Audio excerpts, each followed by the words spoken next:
Hi Potassium, happy Wednesday. Welcome to story time again today.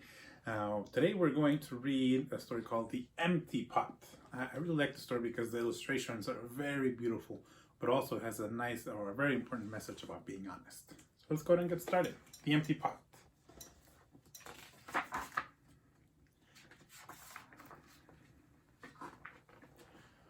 A long time ago in China, there was a boy named Ping who loved flowers.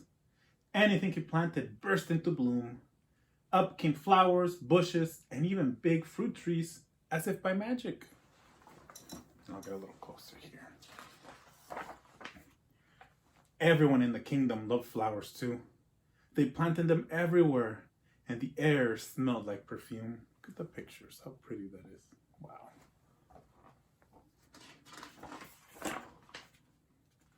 The emperor loved birds and animals, but flowers most of all. He tended his own garden every day, but the emperor was very old. He needed to choose a successor to the throne.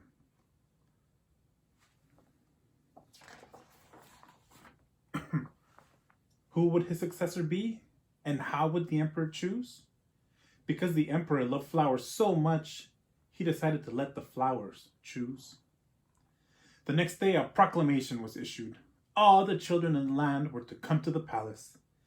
There, they would be given special flower seeds by the emperor. Whoever can show me their best in a year's time, he said, will succeed me to the throne.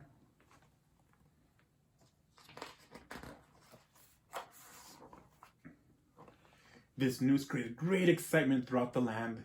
Children from all over the country swarmed to the palace to get their flower seeds. All the parents wanted their children to be chosen emperor, and all the children hoped that they would be chosen too. How exciting.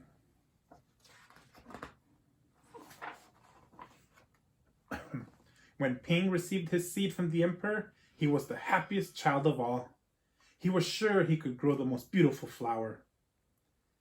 Ping filled the flower pot with rich soil, and he planted the seed in it very carefully. You can see him doing it there.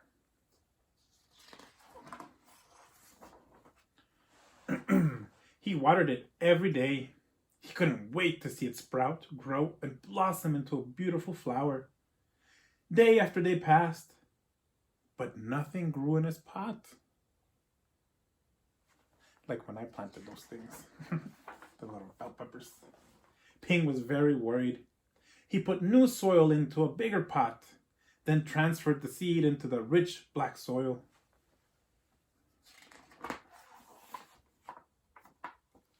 Another 2 months he waited.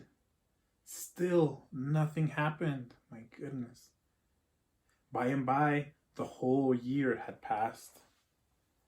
Poor Ping. Spring came, and all the children put on their best clothes to greet the emperor.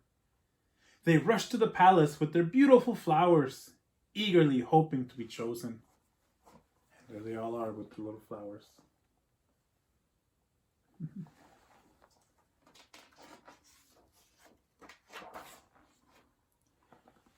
Ping was ashamed of his empty pot.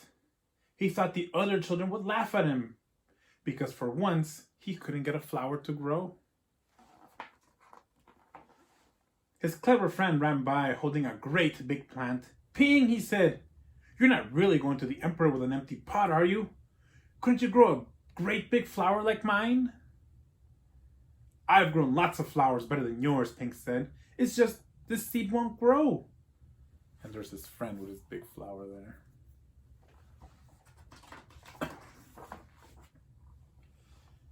Ping's father overheard this and said, "You did your best.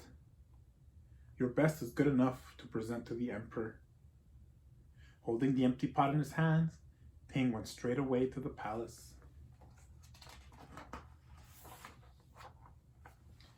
The emperor was looking at the flowers slowly, one by one, and how beautiful all the flowers were. But the emperor was frowning and didn't say a word.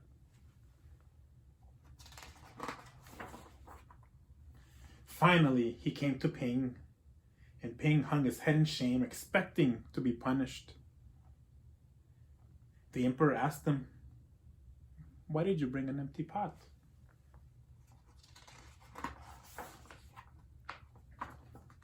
Ping started to cry and replied, "I planted the seed you gave me and I watered it every day, but it didn't sprout. I put it in a better pot with better soil, but it still didn't sprout. I tended it all year long, but nothing grew. So today I had to bring an empty pot without a flower. It was the best I could do." When the emperor heard these words, a smile slowly spread across his face, and he put his arm around Ping. Then he exclaimed to one and all, "I have found him! I have found the one person worthy of being emperor. Where you got your seeds from, I do not know, for the seeds I gave you had all been cooked, so it was impossible for any of them to grow."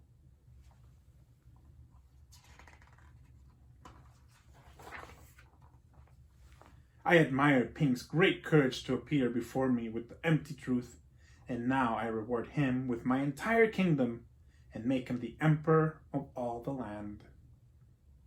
And that's the end. And I like that story because, well, it's like I always tell my students, I'm more concerned about them trying their best and just putting their best effort than getting them to do something perfectly the first time, just like this, right? So, and again, and in the story, we could all see and understand that all these children used a different seed and they lied about it, right? Except for Ping, which is why he got to become emperor. I hope you guys enjoyed the story today. See you guys next time.